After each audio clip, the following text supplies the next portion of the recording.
Assalamualaikum warahmatullahi wabarakatuh.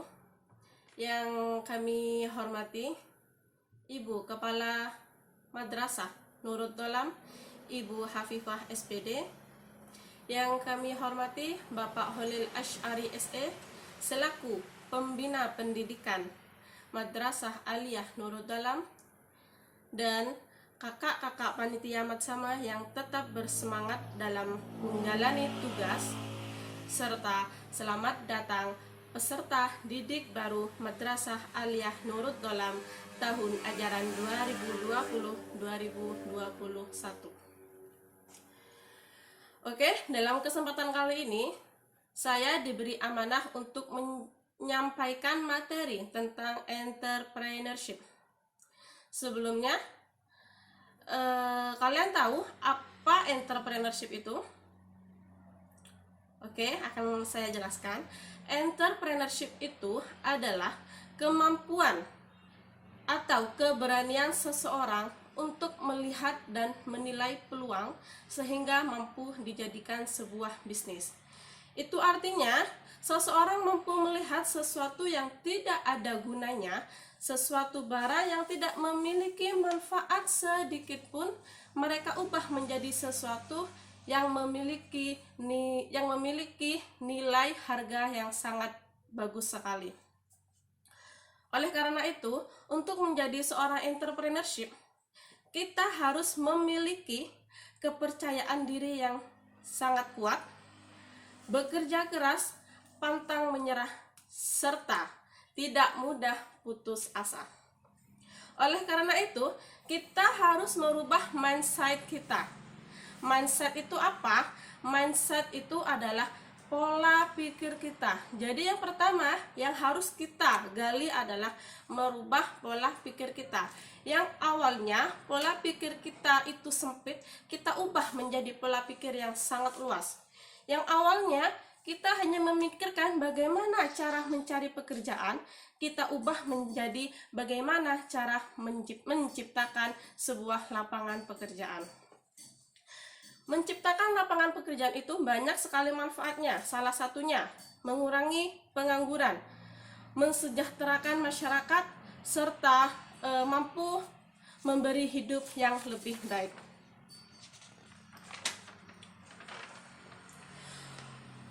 Untuk itu, anak-anak harus memiliki jiwa entrepreneurship. Di sini kami rangkum jiwa entrepreneurship ini kami rangkum menjadi 5. Yang pertama, penuh percaya diri.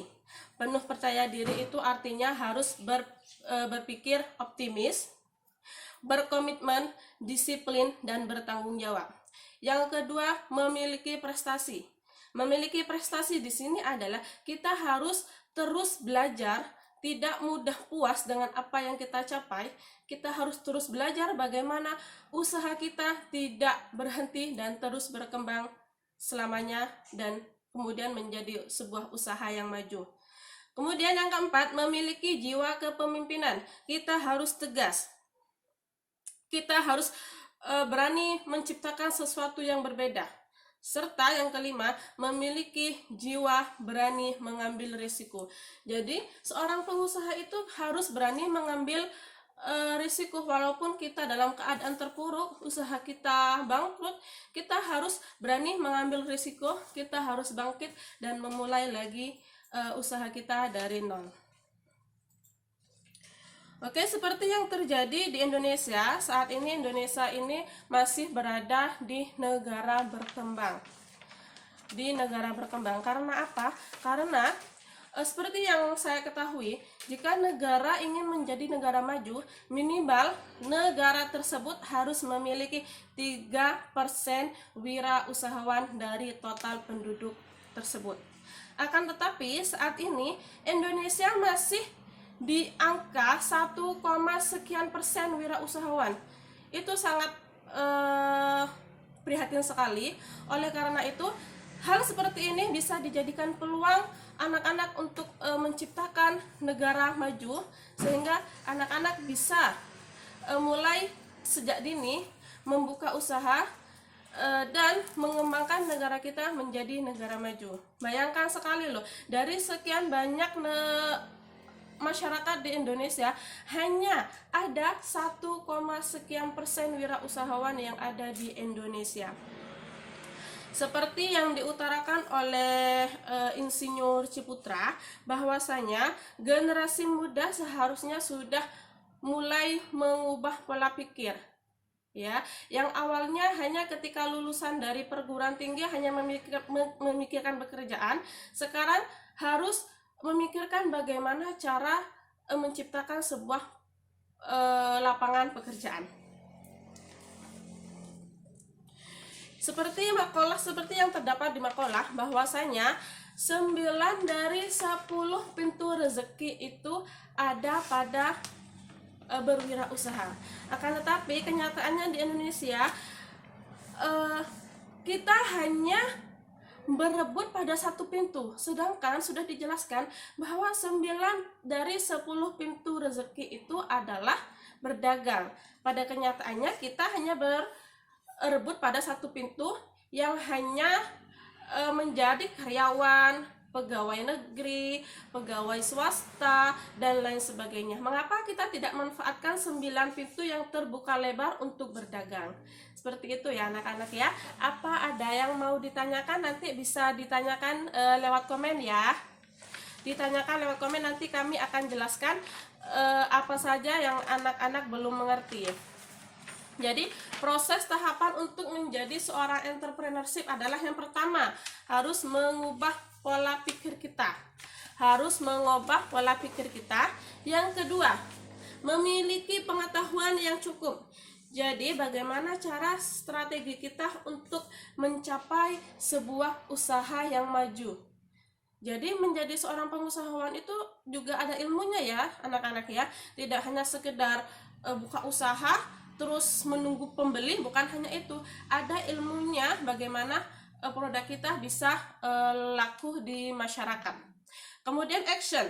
Jadi setelah kita mengubah pola pikir, setelah kita ilmu pengetahuan kita mumpuni, kita harus action. Action itu bekerja. Bagaimana strateginya?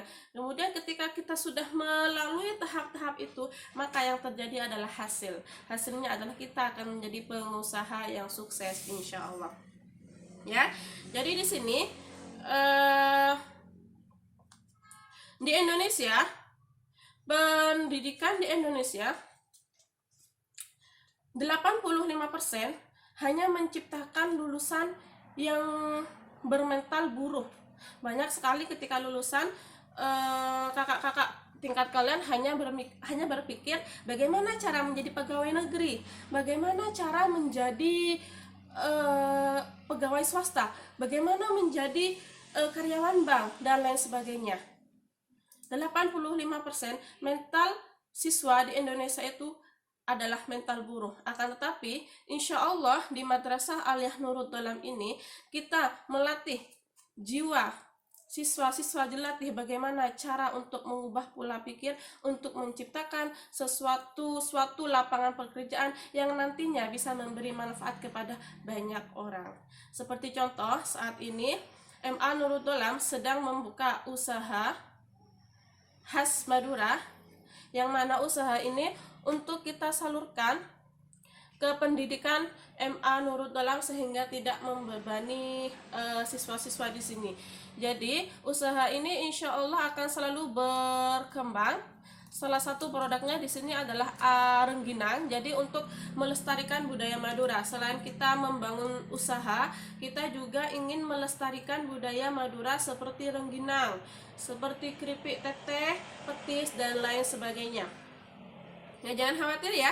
Anak-anak di sini sudah sangat bersyukur bisa masuk di sini karena bukan hanya soft skill saja yang kita latih, akan tetapi hard skill juga kami latih, sehingga nanti ketika lulus tidak repot bagaimana cara melangsungkan hidup, karena kita sudah memiliki bekal bagaimana untuk menciptakan sebuah lapangan pekerjaan sendiri.